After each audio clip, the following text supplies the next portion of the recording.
The interviewer's voice was warm, almost reverent, the way people speak when they believe they are in the presence of greatness. "Tell us about Oliver.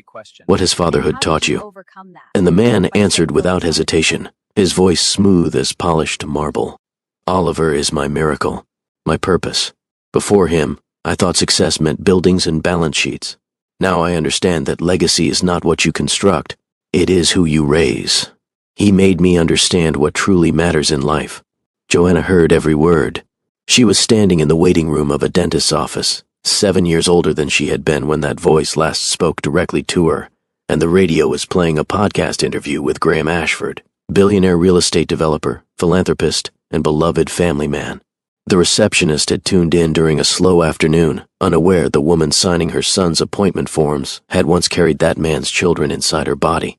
Joanna's pen paused for exactly 1 second. Then she finished signing her name and handed the clipboard back with a smile that revealed nothing. This is where most stories would want you to believe she was shattered, that hearing him speak about fatherhood with such practiced warmth would send her spiraling into grief or rage or the kind of dramatic collapse that makes for satisfying television. But Joanna Ellery had spent 7 years learning to metabolize poison without flinching. She had become fluent in the language of endurance. And the truth was, hearing Graham Ashford lie about his life on a podcast interview was not even in the top 50 most painful moments of her week. The most painful moment had happened that morning, when Marcus asked her why he did not have a father like the other kids at school. She had answered the way she always answered. Carefully, incompletely, with enough truth to satisfy his curiosity, but not enough to require explanations she was not ready to give. "Some dads are not ready to be dads," she had told him. "He lives far away. He made choices I did not agree with." Marcus had nodded, accepting this the way 7-year-olds accept most things adults tell them, and then he had asked if he could have extra strawberries in his lunch. And just like that, the moment passed, the wound remained unexamined, and Joanna continued the quiet work of raising a child who did not know he was only half of what he was supposed to be. The podcast interview continued playing in the waiting room. Graham was discussing his foundation's youth education initiatives now, the programs that brought underprivileged children to museums and science centers and cultural institutions they would never otherwise access. He spoke about opportunity. He spoke about giving back. He spoke about the responsibility of privilege. Joanna listened and thought about the 3-room apartment she shared with Marcus. She thought about the second-hand winter coat she had found at a thrift store last month, the one Marcus had been so excited about because it had a hood shaped like a dinosaur. She thought about the receptionist job she had held for 4 years at a nonprofit that paid just enough to keep them above the poverty line but never enough to let them breathe. She thought about all of this, and she did not feel bitter. That was the part people would never understand. Joanna Ellery was not bitter. Bitterness requires a belief that you deserved better, and Joanna had long ago stopped measuring her life against what she deserved. She measured it against what she could build, what she could protect, what she could give to the small, curious, impossibly kind boy who called her mom and had no idea that somewhere in the world, a child who looked exactly like him was growing up believing a different woman had given birth to him. That was where the pain lived, not in what Graham had done to her, in what he had done to them. The receptionist called Marcus's name, and Joanna helped her son out of his chair and walked him toward the examination room. She did not look back at the radio. She did not need to hear any more of Graham Ashford's carefully constructed mythology. She knew the whole story already. She had lived the parts he had edited out, and she had never, not once, told anyone the full truth. Let me tell you about Joanna Ellery. Not the version of her that existed in legal documents or medical records or the vague, sanitized story she told friends when they asked about Marcus's father. Let me tell you about the woman herself, the one who woke up every morning at 5:45 to pack lunches and review homework and make sure her son felt seen before the world had a chance to overlook him. Joanna was 30 years old. She had been 23 when she got pregnant, 23 when she gave birth, and 23 when she made a decision that would define every day that followed. She worked as an office administrator at a small nonprofit that provided job training for formerly incarcerated adults. She was good at her job. She was reliable, organized, and patient, with the kind of patience that comes from having survived things that required patience to survive. Her coworkers liked her. Her boss trusted her. No one at that office had any idea that she was carrying a secret heavy enough to collapse a billionaire's empire. But then, Joanna had become very good at carrying things no one could see. The summer she met Graham, she had been working the front desk of a boutique architecture firm, scheduling consultations and answering phones and pretending she understood the difference between modernist and postmodern when clients asked. She was nobody's definition of remarkable. She paid her rent 12 days late most months. She ate cereal for dinner when the week stretched longer than her paycheck. She called her mother every Sunday afternoon and lied about how well everything was going, because the truth would have meant admitting she had moved to a city that did not care whether she survived it or not. And then he walked in. Graham Ashford was not yet a billionaire that summer. He was merely wealthy, which in his world meant something different than it meant in hers. He was a man ascending, a developer with momentum, someone who spoke about the future as though it were a problem he was personally solving. He came to the architecture firm to discuss a mixed-use development project, and he stayed an extra 45 minutes because Joanna had laughed at something he said, and he wanted to hear her laugh again. That was how it started. Not with grand gestures or dramatic declarations, but with a man who wanted to hear her laugh and a woman who had not laughed in a very long time. For 3 months, Joanna believed she had stumbled into a love story. Graham took her to restaurants where the menus had no prices. He introduced her to his friends as though she belonged among them. He spoke about the future using the word we in ways that made her heart pound with hope and terror in equal measure. She had never met anyone who occupied space so completely. She mistook his certainty for safety. She mistook his attention for intention. The pregnancy was an accident. Both of them knew this. And the moment she told him, Joanna watched something shift behind his eyes. He did not rage. He did not flee. He did something far more insidious. He recalculated. She could see it happening in real time, the rapid mathematics of reputation and timing and liability. She was 23 and pregnant, and watching a man she loved perform long division on her future without ever raising his voice. The doctor's appointment revealed twins, 2 heartbeats, 2 futures, 2 children who would share her body and his genetics and absolutely nothing of the life she had imagined for them. Graham attended exactly 2 prenatal visits. He sent money when she mentioned her electricity bill. He answered perhaps a third of her text messages with responses that were grammatically complete and emotionally barren. He was building an alibi of partial presence, constructing plausible deniability out of just enough. Joanna told herself stories to survive. He was busy. He was scared. He was processing. He would come around when the babies arrived and became real to him. She did not yet understand that patience can become its own prison when applied to someone who is simply waiting for you to stop expecting things. The twins arrived in early April, 1 hour apart. A boy and then another boy, identical in every way that could be measured, and already diverging in the invisible ways that would come to define everything. Joanna held them both against her chest in the hospital and felt, for the first time in months, that she understood what her life was for. She named them Marcus and Matthew. Marcus for the one who arrived first, Matthew for the one who arrived second. She did not know in that moment that only one of those names would ever be used. She did not know that within 72 hours her family would be cut in half by a decision she never fully consented to make. Graham visited the hospital once. He stayed for 40 minutes. He held Matthew, the second twin, and looked at him with an expression Joanna could not read. She remembered thinking that perhaps he was overwhelmed, that perhaps the reality of fatherhood was finally settling into his bones. She was wrong. He returned 3 days after she came home from the hospital. He brought paperwork. He brought a lawyer who waited in a running car outside her apartment.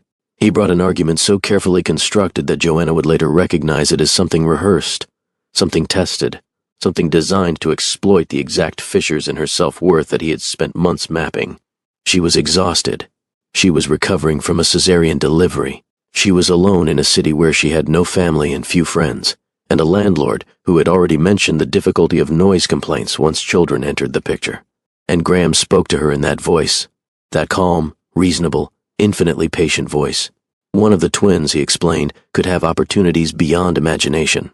One of them could be raised with resources, with access, with the kind of stability that Joanna could never provide on a receptionist's salary. He was not asking her to give up both. He was asking her to be reasonable.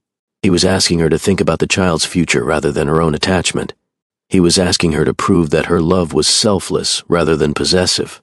Joanna was 23 years old and bleeding through her bandages and holding 2 infants she could barely tell apart, and being asked to make a decision that would fracture her for the rest of her life. She does not remember saying yes. She remembers the absence of saying no. She remembers the specific quality of silence that descended when she stopped arguing, stopped crying, stopped asking questions he had already prepared answers for. She remembers the lawyer entering her apartment and producing documents and pointing to lines where her signature was required. She remembers handing over Matthew while keeping Marcus pressed against her chest. She remembers the door closing. She remembers the car driving away. She remembers the way Marcus began to cry as though he knew, as though something cellular had been severed, as though half of himself had just left the building. The money arrived monthly after that. Enough to quiet legal arguments, enough to prevent starvation, never enough to suggest guilt or obligation. Somewhere in the stack of documents she had signed was a non-disclosure agreement. Somewhere was a custody waiver. Somewhere was a legal architecture of her erasure, built clause by clause while she nursed her remaining son and tried to remember how to breathe. For the first year, Joanna expected him to return. She expected regret, renegotiation, some acknowledgement that what had happened was extraordinary and terrible and required ongoing attention. But Graham had been ascending, and ascending men do not look down.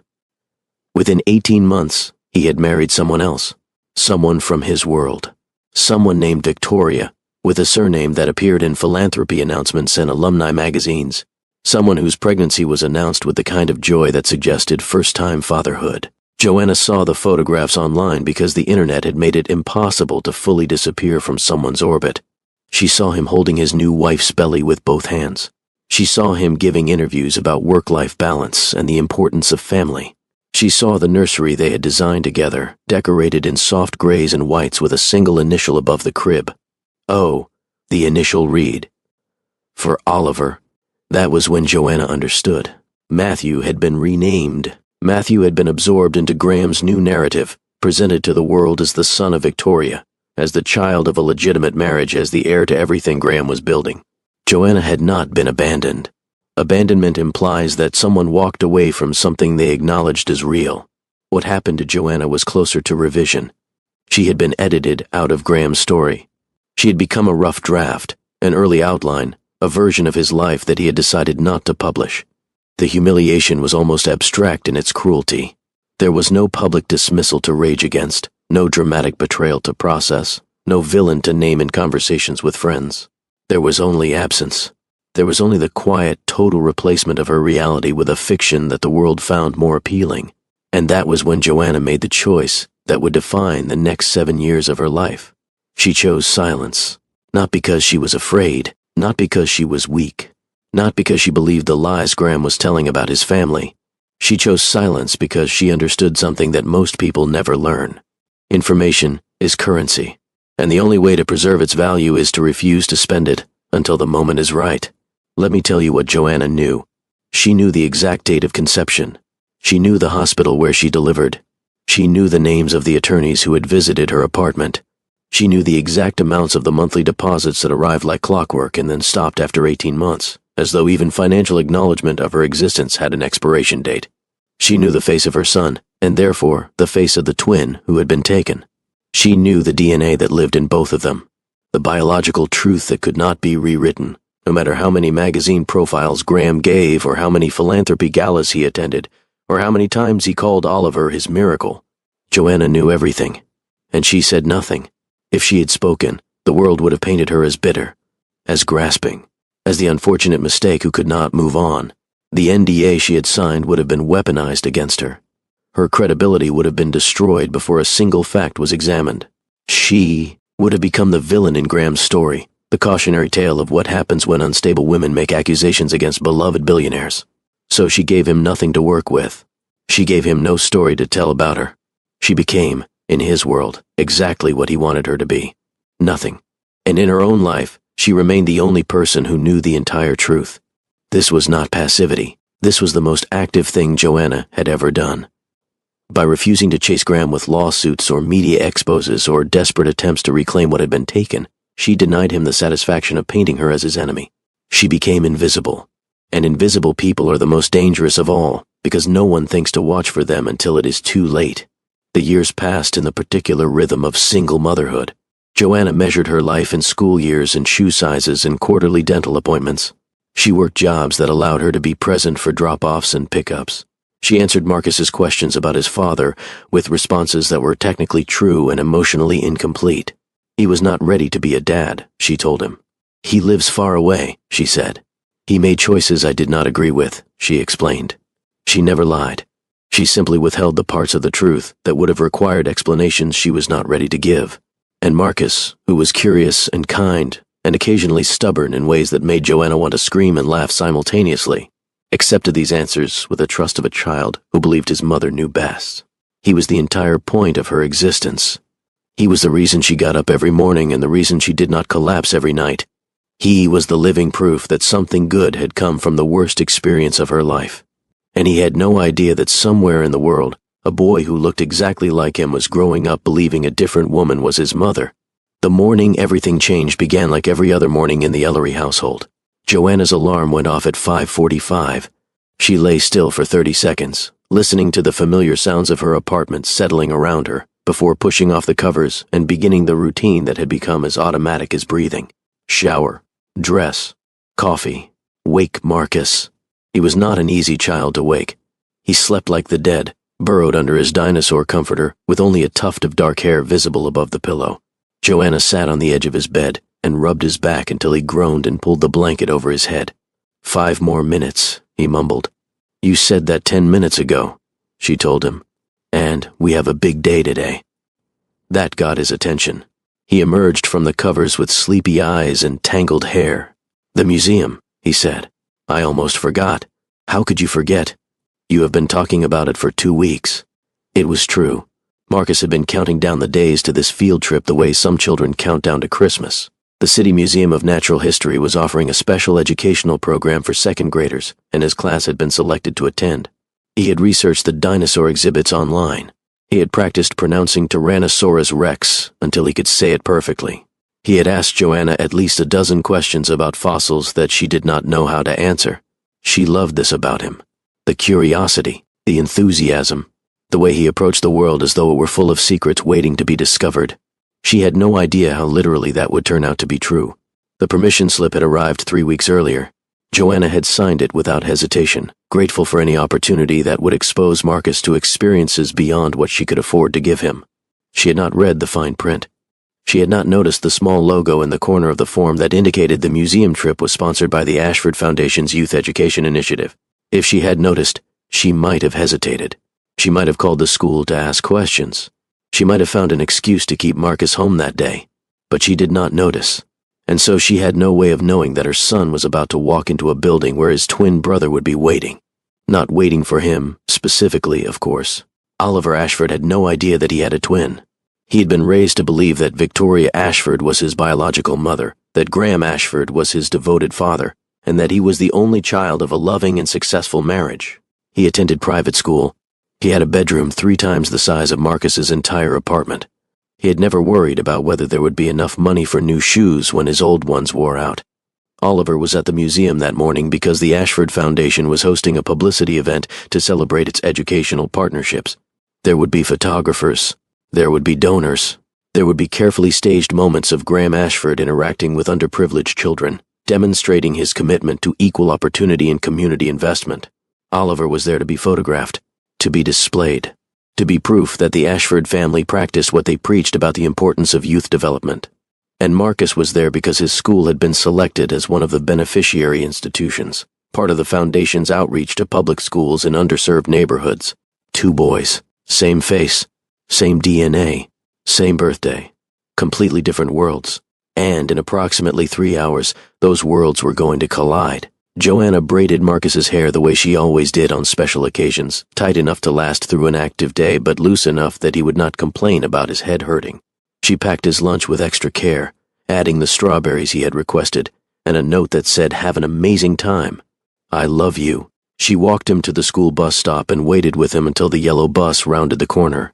Other parents were there, chatting about their weekends and their work schedules and the ordinary concerns of ordinary lives.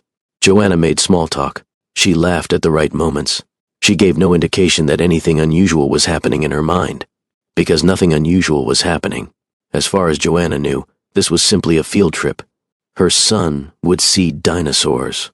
He would learn about fossils. He would come home tired and happy, and full of facts he could not wait to share. The bus doors opened. Marcus climbed the steps, turning to wave at her before disappearing down the aisle. Joanna waved back, watching until the bus pulled away and turned the corner out of sight.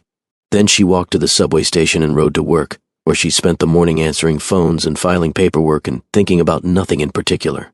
She had no idea that in a museum across the city, her entire life was about to change. The City Museum of Natural History occupied an entire city block, a massive stone building with columns and carved facades, and the kind of imposing architecture that made children feel small and wonder feel large. Marcus's class arrived at 9:30 in the morning, filing off the bus in a chattering line of second graders barely contained by their teacher's instructions.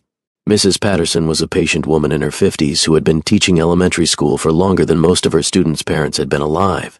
She was good at her job, which meant she was good at counting heads and anticipating disasters, and keeping 37-year-olds focused on educational objectives when they really just wanted to run around and touch everything.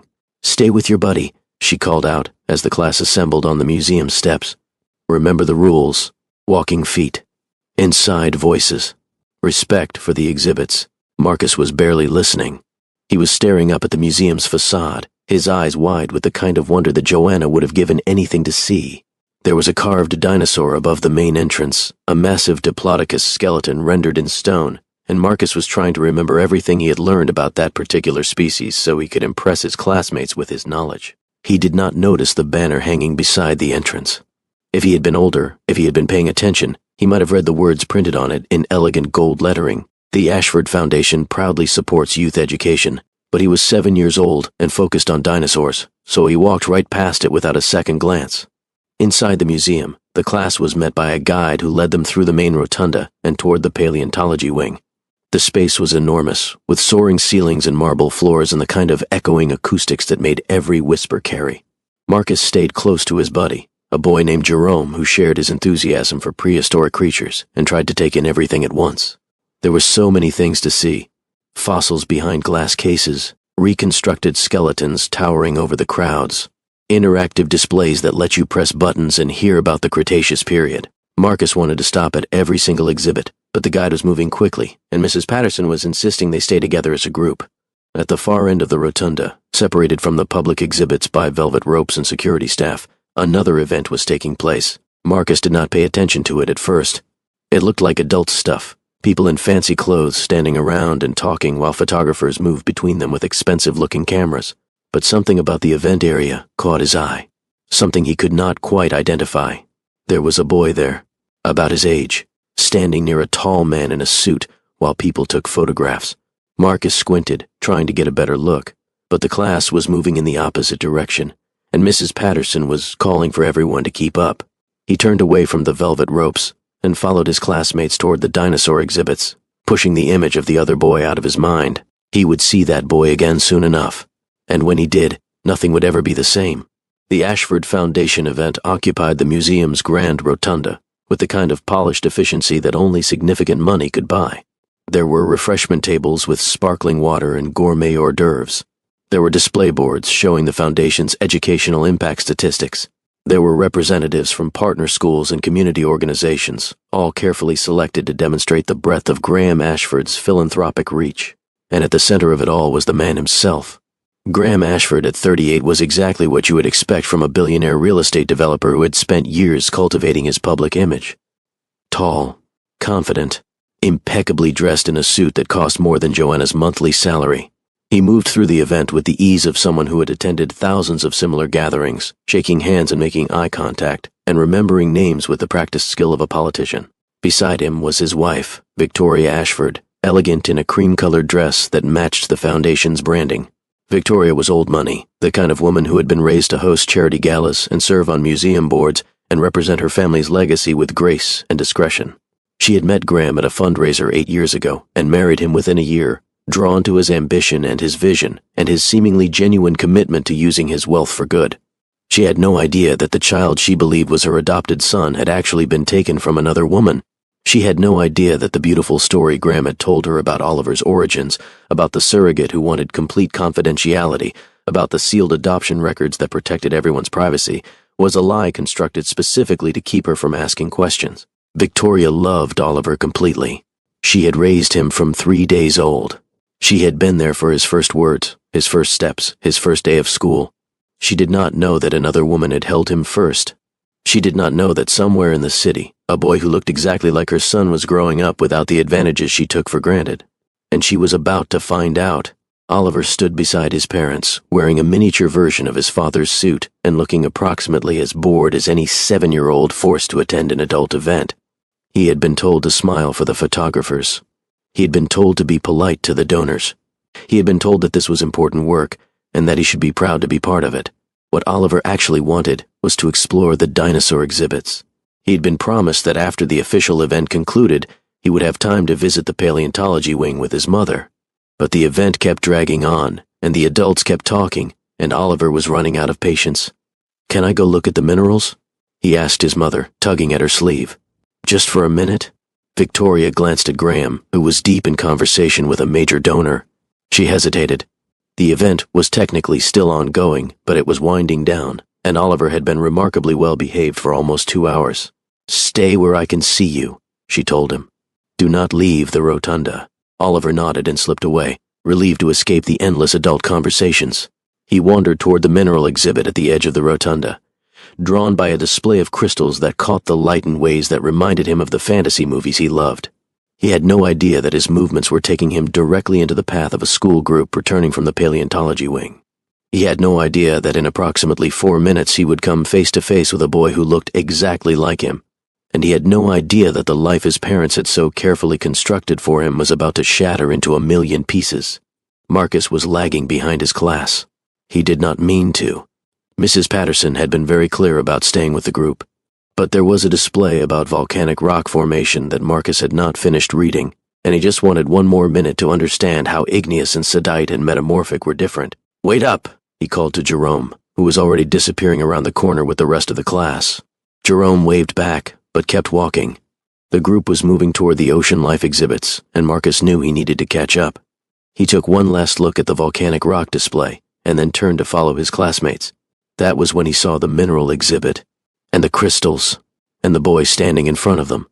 Marcus stopped walking. The boy was about his age. He was wearing a suit, which seemed strange for a museum visit. He was staring at a case of purple crystals with the kind of focused attention that Marcus recognized because he had seen that same expression in his own mirror. But it was not the attention that made Marcus stop. It was not the suit or the crystals or anything the boy was doing. It was his face. Marcus stared at the boy. The boy had not noticed him yet. He was still looking at the crystals, reaching up to touch the glass case, even though there were signs everywhere saying not to touch. And Marcus could not understand what he was seeing, because that boy had his face, not a face that looked similar, not a face that resembled him the way cousins sometimes resembled each other. That boy had the exact same face that Marcus saw every morning when he brushed his teeth. The same dark hair, the same brown eyes, the same shape of nose and curve of jaw and specific pattern of how the eyebrows grew.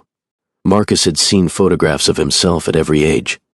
He knew what he looked like, and that boy looked exactly, perfectly, impossibly like him. For a long moment, Marcus just stood there. His brain was trying to make sense of something that did not make sense. He knew that people sometimes had lookalikes. His mom had told him about doppelgangers once, after he saw a movie that confused him. But this was not a lookalike. This was not a doppelganger. This was like looking in a mirror that was wearing different clothes. The other boy finally turned away from the crystal display. His eyes swept across the rotunda, passing over Marcus once, then snapping back. They stared at each other. Neither of them moved. Neither of them spoke. The distance between them was maybe 15 feet, but it might as well have been a canyon. Marcus thought about his mother's answers to his questions about his father. He was not ready to be a dad. He lives far away.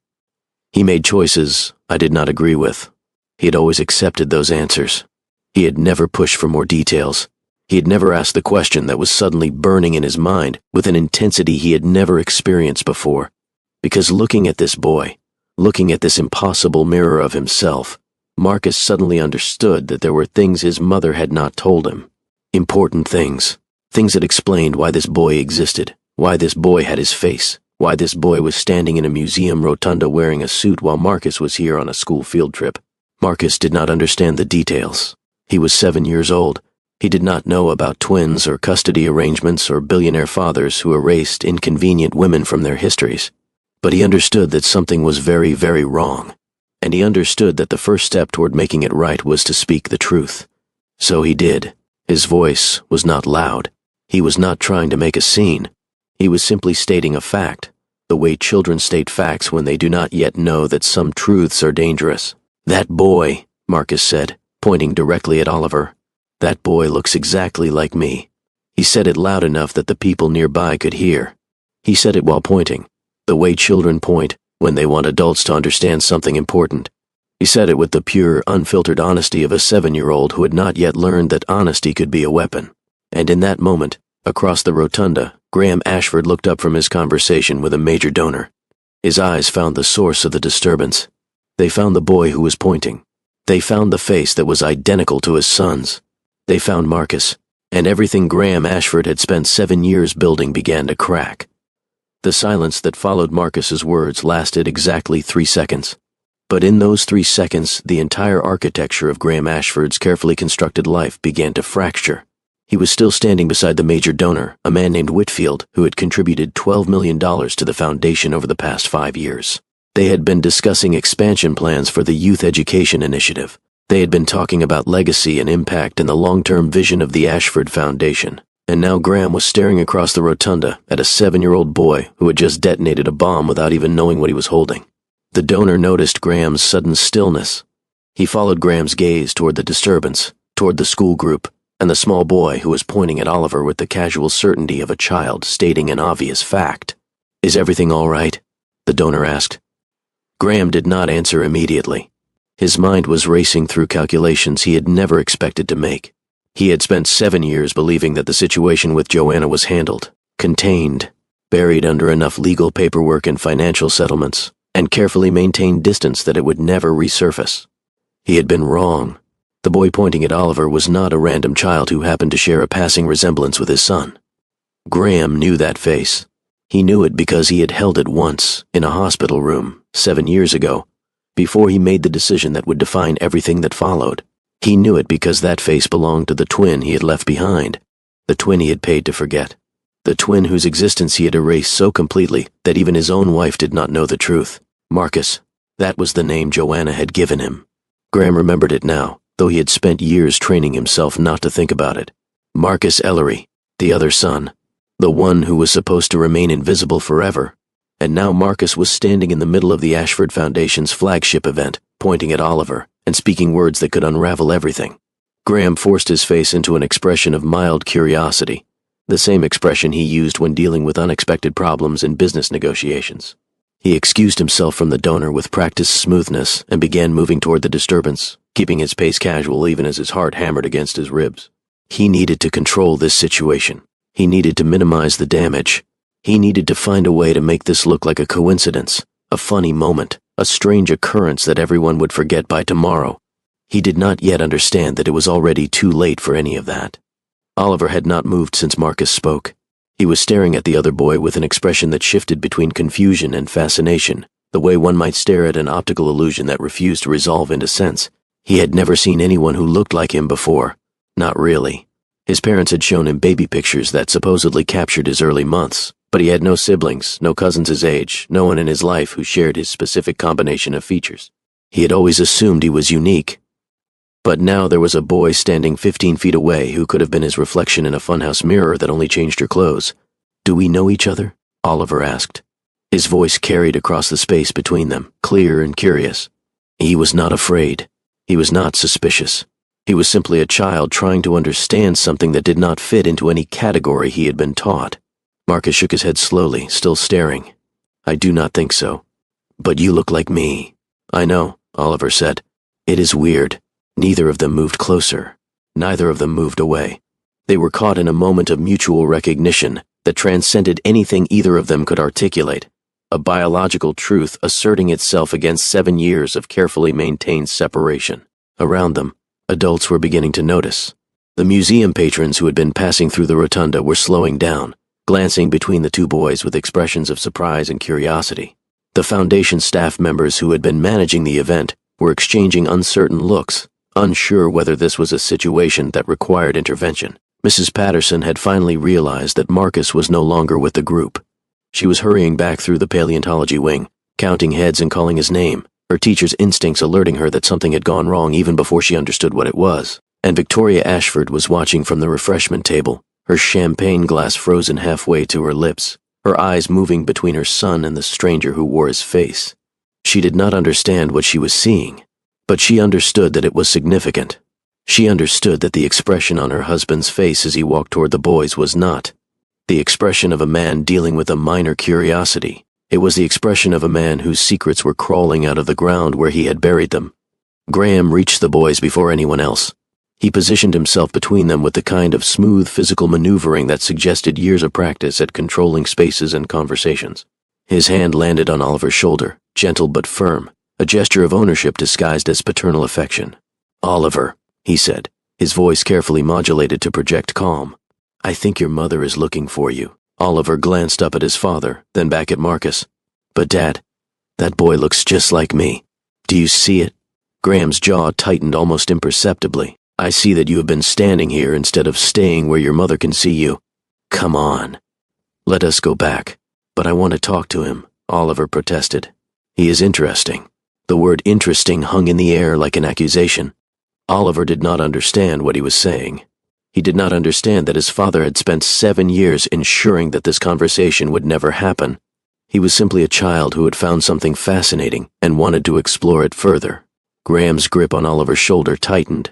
"We can talk about it later. Right now, we need to go." He was trying to steer Oliver away, trying to create physical distance between the twins before anyone could ask questions that he did not have safe answers for. But he had underestimated the stubbornness of 7-year-old boys, and he had underestimated the speed at which curious adults could assemble around an unusual situation. Mrs. Patterson arrived at that moment, slightly out of breath from her hurried search through the museum. Her eyes found Marcus, then widened as they moved to Oliver, then widened further as they moved back to Marcus. "Marcus Ellery," she said, her voice carrying the specific mixture of relief and exasperation that teachers develop after years of managing small children. "You were supposed to stay with the group." "I know," Marcus said. "I am sorry. But Mrs. Patterson, look at that boy. He looks exactly like me." Mrs. Patterson looked. She could not help but look, and what she saw made her teaching instincts collide with something deeper, something that recognized when a situation had moved beyond the scope of field trip protocols. She had been Marcus's teacher for 7 months. She had seen his face every school day, had memorized the particular way his features arranged themselves, had watched him grow and change and develop into the curious, kind child he was becoming. She knew what Marcus Ellery looked like, and she knew that the boy in the expensive suit, the boy being held firmly by a man she vaguely recognized from news coverage about philanthropy and real estate development, looked identical to her student. Not similar, identical. "That is," Mrs. Patterson said, and then stopped because she did not know how to finish the sentence. "A remarkable coincidence," Graham said quickly, stepping into the conversational gap with practiced ease. "Children sometimes look alike. It happens. Now, if you will excuse us, we need to return to our event." He was still trying to move Oliver away. But now there were too many eyes watching.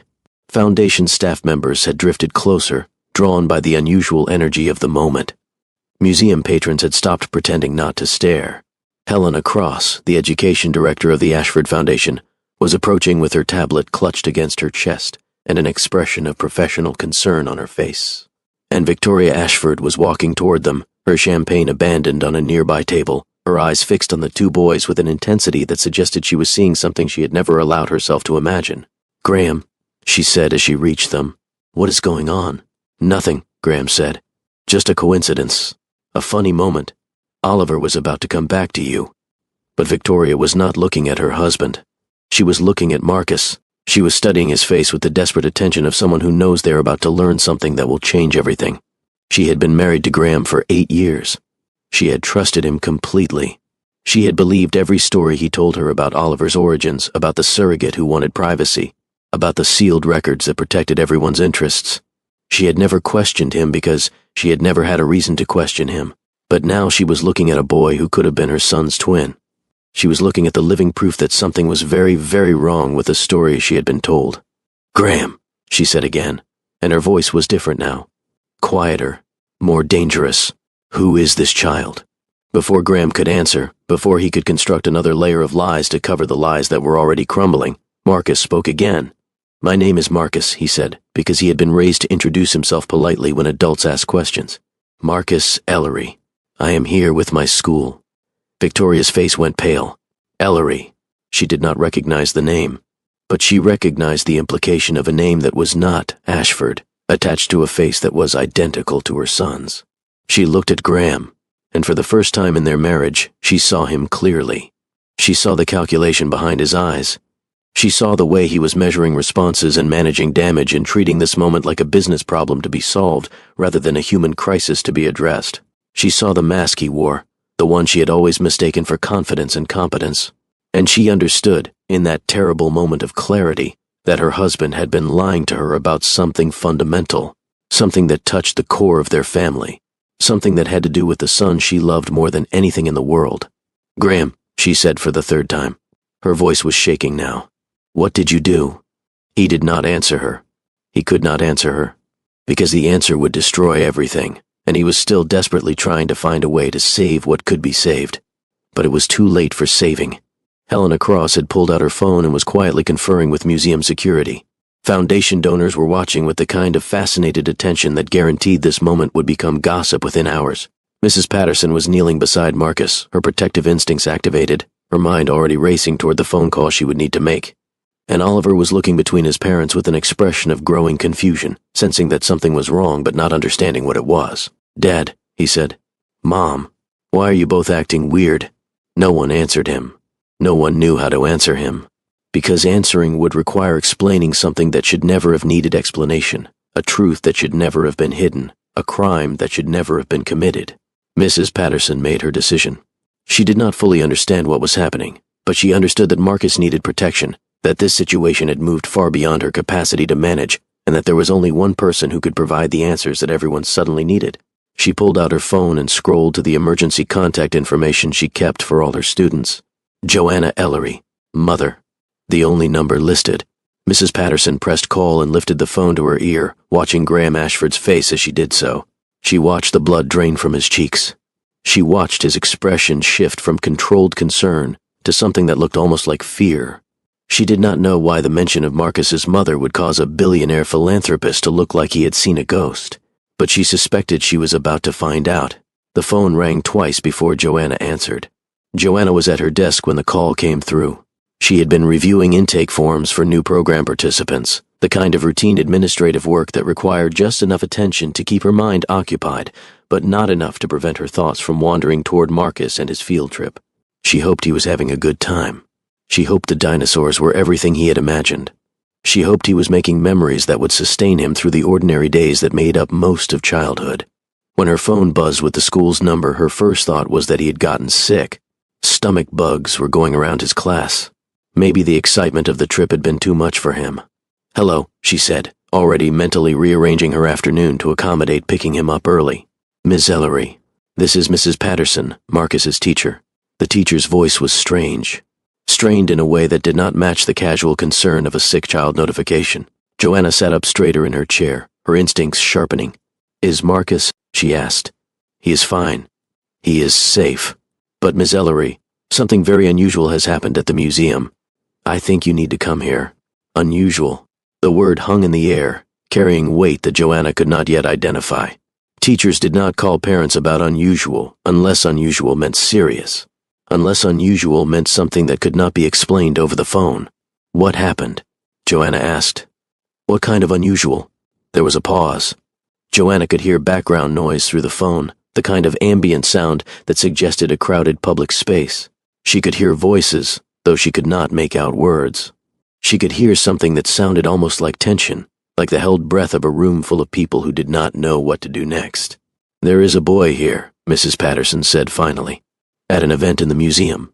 A boy who looks exactly like Marcus. And I mean exactly, Miss Ellery. Identical. I have never seen anything like it." Joanna stopped breathing. She knew. In that instant, before Mrs. Patterson said another word, before any details were provided, before her conscious mind had time to process what she was hearing, Joanna knew. 7 years. 7 years of silence. 7 years of carrying a truth that no one else would believe. 7 years of watching Marcus grow and wondering if somewhere else Matthew was growing too. 7 years of waiting for something that she had never allowed herself to expect. And now, it was happening. The collision she had always known was possible but had never tried to engineer. The moment when the two halves of what should have been whole would finally find each other. "Miss Ellery," Mrs. Patterson's voice was uncertain now. "Are you still there?" "I am here," Joanna said. Her voice sounded strange to her own ears, calm in a way that did not match the earthquake happening inside her chest. "I am coming. Do not let Marcus leave. Do not let anyone take him anywhere. I will be there as soon as I can." She ended the call and sat perfectly still for 5 seconds. Her hands were shaking. Her heart was pounding. Her mind was racing through 7 years of preparation for a moment she had never been certain would arrive. Then she stood up, grabbed her purse, and walked out of the office without telling anyone where she was going. The cab ride took 23 minutes. Joanna spent every second of it in a state of controlled panic, her body rigid with tension while her face remained carefully blank. The driver tried to make small talk. She did not hear him. She was too busy remembering. She remembered the hospital room. She remembered holding 2 babies against her chest, feeling their heartbeats sync with hers, knowing that she would die for either of them without hesitation. She remembered the weight of them, the smell of them, the impossible perfection of their tiny fingers and tiny toes and tiny faces that were already so clearly the same. She remembered Graham's visit on the 3rd day. She remembered the paperwork. She remembered the lawyer and the arguments and the way he had spoken to her with that calm, reasonable voice that made everything he said sound logical, even when it was monstrous. She remembered handing Matthew over. She remembered the door closing. She remembered the way Marcus had cried for hours afterward, as if he knew that something essential had been torn from him. She remembered all of it.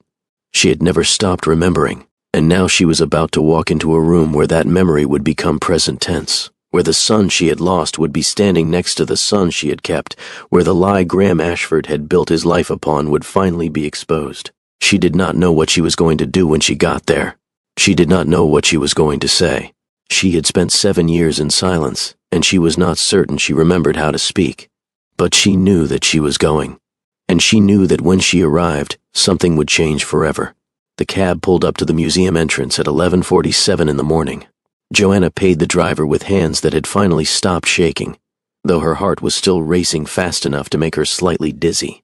She stepped out onto the sidewalk and stood for a moment, looking up at the building where her son was waiting, where both her sons were waiting. Then she walked inside. The rotunda was exactly as chaotic as she had expected. Museum security had established a loose perimeter around the area where the Foundation event had been taking place.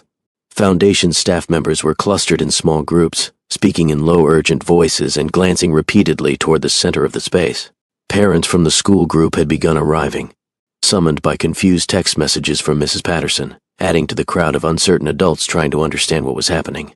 And at the center of it all, surrounded by people who did not know what to do with them, were 2 7-year-old boys who looked exactly alike. Joanna saw them before they saw her. She stopped walking and simply stared, drinking in the sight of them standing side by side for the first time since they were 3 days old. Marcus was on the left, still wearing the jeans and dinosaur hoodie she had dressed him in that morning. Matthew, who was apparently called Oliver now, was on the right, wearing a miniature suit that probably cost more than Joanna's rent. They were not touching, but they were standing close to each other, their heads tilted at the same angle as they watched the adults around them, with identical expressions of wary curiosity. They were so clearly brothers, so clearly twins, so clearly 2 halves of a whole that should never have been divided. Joanna felt tears prick at her eyes and force them back. She had cried enough over the past 7 years. She had cried in private, in darkness, in moments when the weight of what she had lost became too heavy to carry silently. But she would not cry now. Not here. Not in front of Graham Ashford and his foundation donors and the museum full of witnesses who were about to learn the truth. She would not give him the satisfaction of seeing her break. She started walking again, moving through the crowd with quiet determination. People stepped aside without quite knowing why, responding to something in her bearing that demanded space. She walked past the security perimeter without anyone stopping her. She walked past the foundation staff members who were too confused to know who belonged and who did not. She walked until she was standing at the edge of the inner circle, close enough to see every expression on every face. And then Graham Ashford saw her. The blood drained from his face so completely that for a moment Joanna thought he might actually faint. She had never seen him look like that before. Not in all the months they had been together. Not even in the moment when he had taken Matthew from her arms. He had always been composed, always controlled, always certain of his ability to manage any situation. But he was not composed now. He was looking at her the way a man looks at the executioner who has finally come to collect. "Joanna," he said. Her name in his mouth sounded like a confession. Several people nearby turned to look at her, including Victoria Ashford, whose expression had shifted from confusion to dawning horror over the past 20 minutes, including Mrs. Patterson, who was still standing protectively near Marcus, including Helena Cross, who had been quietly documenting everything on her tablet and was now staring at Joanna with naked curiosity. "Mom," Marcus called out, relief flooding his voice as he spotted her. "Mom, come here. There is a boy who looks just like me." He was waving her over, eager to share this strange discovery with the person he trusted most in the world. He had no idea that she already knew. He had no idea that she had always known. Joanna walked to her son. She knelt down beside him and wrapped her arms around him briefly, tightly, breathing in the familiar smell of his shampoo and feeling his small body relax against hers. Then she stood up and faced the gathering crowd. She had imagined this moment so many times over the past 7 years. She had imagined what she would say, how she would say it, what words would adequately capture the magnitude of what had been done to her. She had rehearsed speeches in her head during sleepless nights, constructed accusations and demands and explanations that would make everyone understand. But now that the moment was here, she discovered that she did not need any of those words. The truth was standing right in front of everyone, wearing matching faces and looking between the adults with identical expressions of confusion. She did not need to accuse. She did not need to explain. She did not need to perform. She simply needed to be present and let the truth speak for itself. "That is his brother," she said. Her voice was calm and clear, carrying across the rotunda without effort. His twin brother. They were born on the same day, in the same hospital, to the same mother. I have never stopped knowing this. She said it quietly. She said it without anger. She said it as fact, because it was, and the room turned. Victoria Ashford made a sound that was somewhere between a gasp and a sob, her hand flying to her mouth as the implications of what Joanna had said crashed over her. The donors who had been watching with curious detachment suddenly straightened, their expressions sharpening as they recognized that they were witnessing something that would have significant consequences. Museum patrons who had been pretending not to eavesdrop abandoned all pretense, openly staring at the scene unfolding before them. And Graham Ashford, billionaire philanthropist, beloved family man, architect of a mythology that had sustained him for nearly a decade, stood in the middle of his flagship event and watched it all collapse. He tried to speak. His mouth opened and closed several times, but no words came out. He was a man who had built his career on eloquence, on the ability to talk his way out of any situation, on the confidence that he could always find the right thing to say.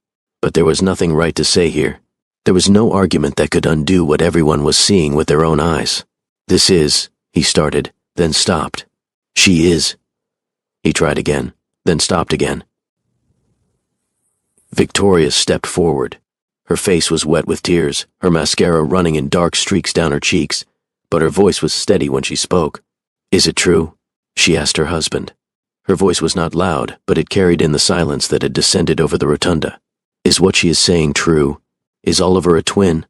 Did you take him from another woman?" Graham did not answer. His silence was answer enough. Victoria turned to look at Joanna. For a long moment, the two women simply stared at each other across the space that separated them. They were connected now, bound together by a truth that neither of them had chosen, but both of them would have to live with. "I did not know," Victoria said. Her voice cracked on the words. "I swear to you I did not know. He told me Oliver came from a surrogate.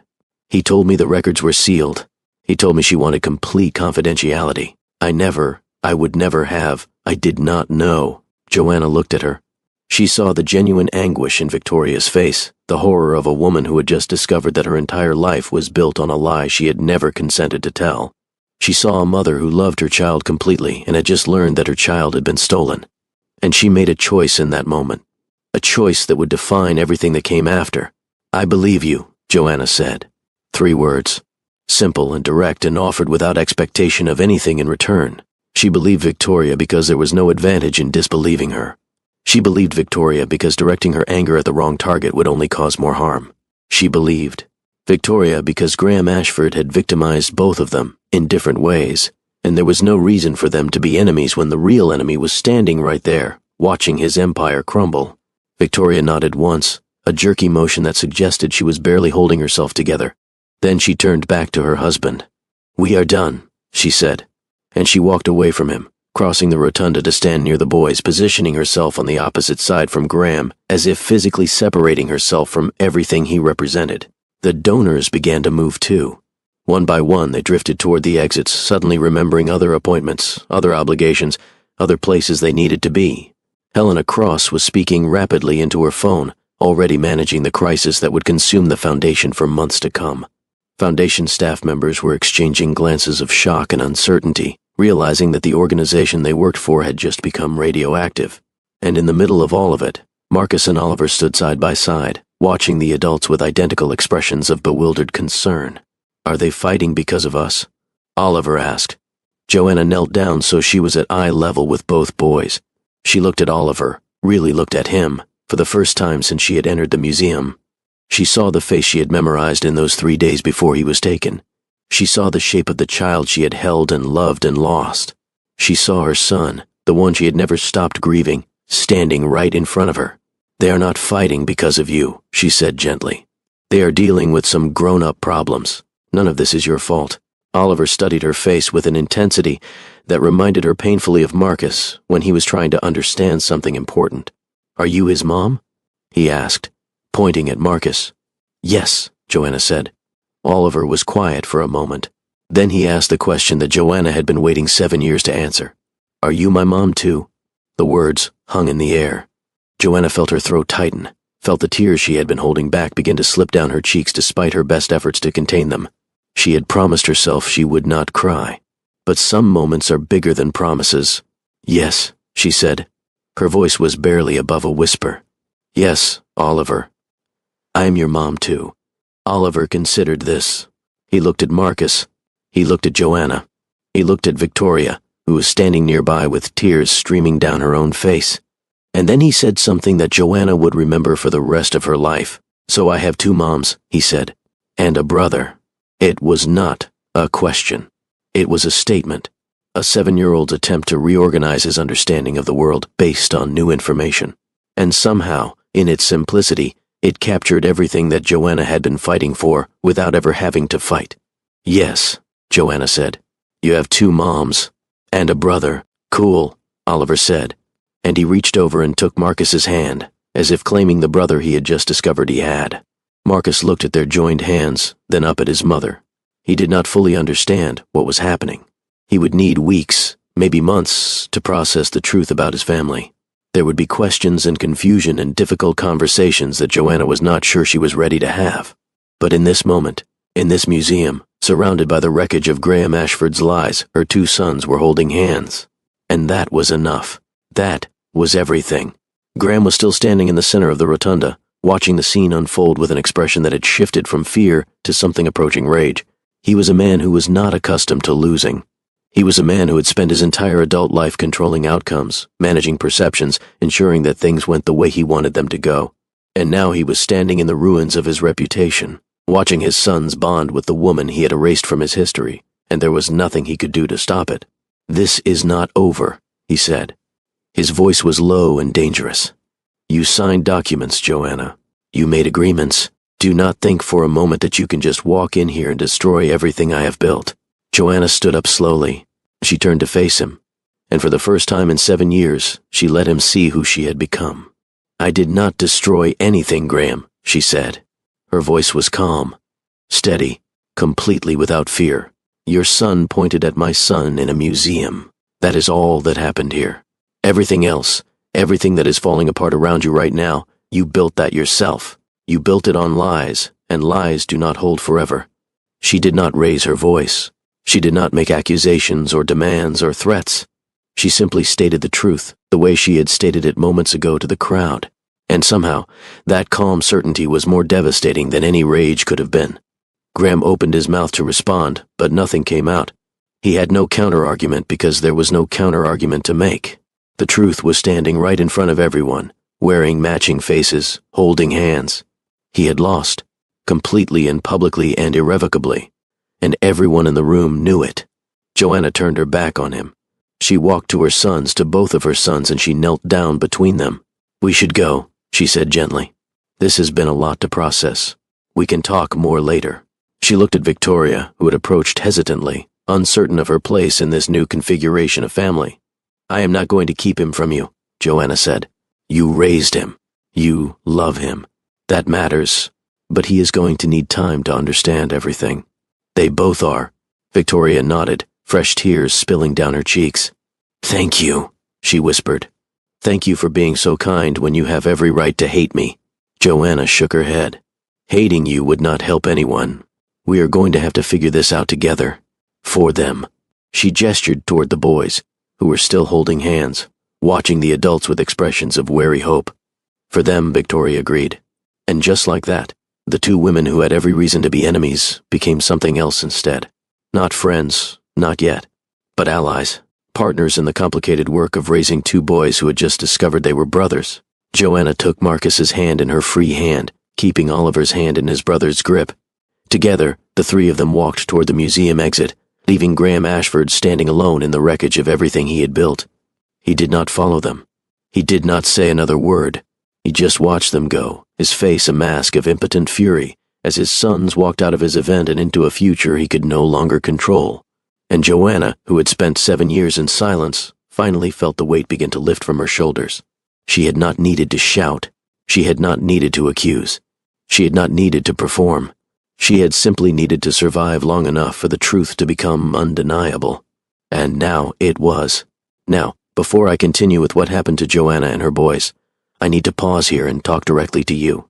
Because what you just witnessed was not just a story about twins reunited or a billionaire exposed.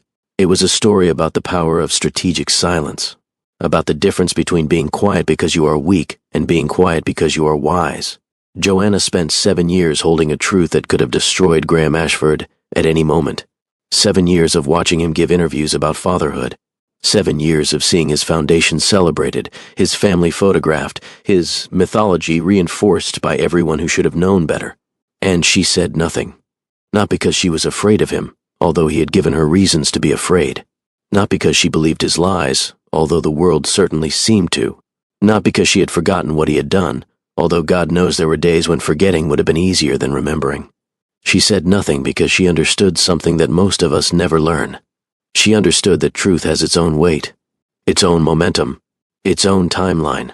We live in a world that tells us we have to fight for everything, that we have to shout louder than the people who wrong us, that we have to prove ourselves immediately, defend ourselves constantly, justify our existence on someone else's schedule. But Joanna knew better. She knew that chasing Graham with accusations would only have given him ammunition. She knew that selling her story to tabloids would only have made her look bitter. She knew that demanding what was rightfully hers, in a world that tends to believe billionaires over single mothers, would only have destroyed her credibility before anyone examined the facts. So she did something harder than fighting. She waited. She waited while raising her son with dignity. She waited while building a life that did not depend on his guilt or her vindication. She waited while preserving the evidence of what he had done, not to weaponize it, but to protect it until the moment when it could speak for itself. And when that moment came, she did not have to say a word. A 7-year-old boy pointed at his brother in a museum, and 7 years of lies collapsed under their own weight. That is the power of strategic silence. Not silence as surrender, but silence as strategy. Not silence as weakness, but silence as wisdom. Some of you watching right now are in your own waiting season. You are carrying truths that the world refuses to believe. You are holding wounds that no one else can see. You are standing in the gap between who the world says you are and who you know yourself to be. And the world is telling you to speak up, fight back, prove yourself, demand recognition. But I want you to consider another possibility. I want you to consider that your silence might be your greatest strength. Not the silence of shame, not the silence of fear, not the silence of someone who has given up. The silence of someone who knows that some truths do not require volume. The silence of someone who understands that liars build houses on sand, and sand does not hold forever. The silence of someone who is willing to wait until the right moment, the moment when the truth can emerge on its own terms, the moment when the evidence speaks louder than any accusation ever could. Joanna could have spent 7 years in court, 7 years giving interviews, 7 years exhausting herself in a battle against a man with unlimited resources and a team of lawyers whose only job was to make her look crazy. Instead, she spent 7 years raising her son, 7 years building a life, 7 years becoming the kind of woman whose presence alone was enough to make the truth undeniable. And when the moment came, she did not need to destroy Graham Ashford. His own son did it for her, with 6 innocent words in a museum rotunda. That boy looks exactly like me. The exposure of a lie is not always your responsibility. Sometimes it is simply the natural consequence of lies existing in a world where truth cannot be permanently erased.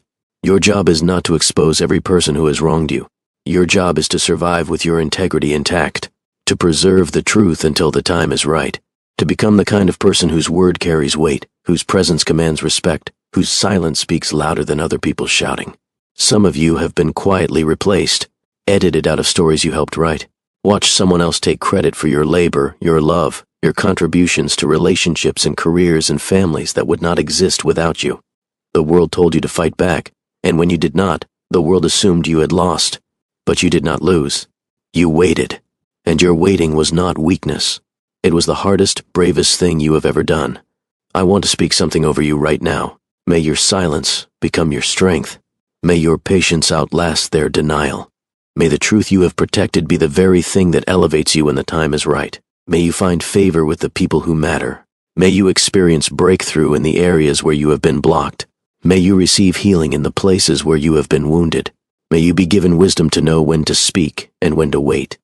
And may you have strength to stand in your dignity when the world finally sees what you have always known. You are not forgotten. You are not invisible. You are not replaceable. The version of you they erased was never the real you. It was just the version they could understand.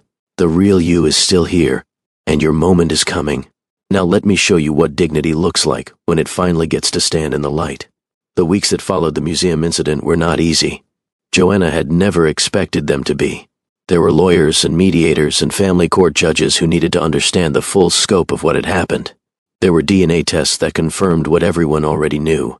There were custody agreements to negotiate and visitation schedules to establish, and 1,000 small decisions that would shape how Marcus and Oliver, who had been Oliver for 7 years and would probably remain Oliver, would navigate their newly discovered brotherhood. Graham Ashford did not go down quietly. He hired the most expensive lawyers in the city and attempted to paint Joanna as an unstable woman who had coerced him into signing away her parental rights.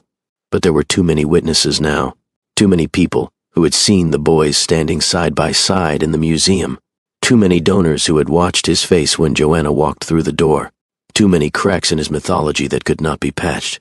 Victoria filed for divorce within a month. She did not fight Joanna for custody. Instead, she did something remarkable. She reached out, mother to mother, and asked how they could make this work for the boys. They built something new together, something that had no template, because no one had ever been in quite this situation before. Victoria remained Oliver's mother in every way that mattered. Joanna became a presence in his life, slowly, carefully, with respect for the bonds that already existed. Marcus and Oliver saw each other every week, then every few days, then as often as their schedules allowed. They were brothers. They had always been brothers. And now, finally, they got to act like it. Joanna did not pursue revenge against Graham. She did not seek to destroy him beyond what had already been destroyed. She asked for child support. She asked for acknowledgement. She asked for the legal recognition of what had been denied for 7 years. And she got it. Not because Graham wanted to give it, but because the courts left him no choice. He paid. He acknowledged. He signed the documents that recognized Marcus as his son, that granted Joanna the parental rights she should never have lost, that officially recorded the truth he had spent 7 years hiding. And then he retreated from public life, his foundation quietly dissolved, his reputation irreparably damaged, his mythology finally and completely exposed for the lie it had always been. Joanna did not celebrate his downfall. That was not who she was. She simply continued living her life, raising her sons, building the future she had always deserved. Months later, on a warm Saturday afternoon, Joanna sat on a bench in a park and watched Marcus and Oliver playing together on the climbing structure. They were arguing about something, the way brothers argue, and then they were laughing, the way brothers laugh, and then they were racing each other to the swings, identical faces flushed with identical joy. Victoria sat down beside her. They did not speak for a long moment, just watched their boys together. "How did you do it?" Victoria asked finally. "How did you wait so long? How did you keep that secret without it destroying you?" Joanna considered the question. She had asked herself the same thing many times over the years. "I did not keep it because I wanted to," she said finally. "I kept it because I understood that speaking too soon would only hurt me. and I was not willing to let him hurt me any more than he already had. Victoria nodded slowly. I would have gone crazy, she said. I would have been on the news, filing lawsuits, telling everyone who would listen. Maybe, Joanna said. Or maybe you would have done exactly what I did. When you have a child to protect, you learn to be patient. You learn to think long-term. You learn to hold your fire until you know it will actually hit the target. Victoria looked at her with something like wonder. You are the strongest person I have ever met, she said. Joanna shook her head. I am just a mom, she said. I did what I had to do to survive. And when the moment came, I was ready. She watched her sons swing higher and higher, their laughter carrying across the park. We are all ready, she said, more to herself than to Victoria. We just do not always know it until the moment arrives. And she smiled, finally, fully, for the first time in 7 years. She was not the woman who had been left behind. She was the woman who had known everything. And she had never, not once, needed to say a word until the truth was ready to speak for itself. The silence was over now, and what came next was hers to build. If this story moved something in you, if you saw yourself in Joanna's patience, in Marcus's innocent honesty, in the way silence can become the most powerful weapon in the room, then I want you to become part of this family.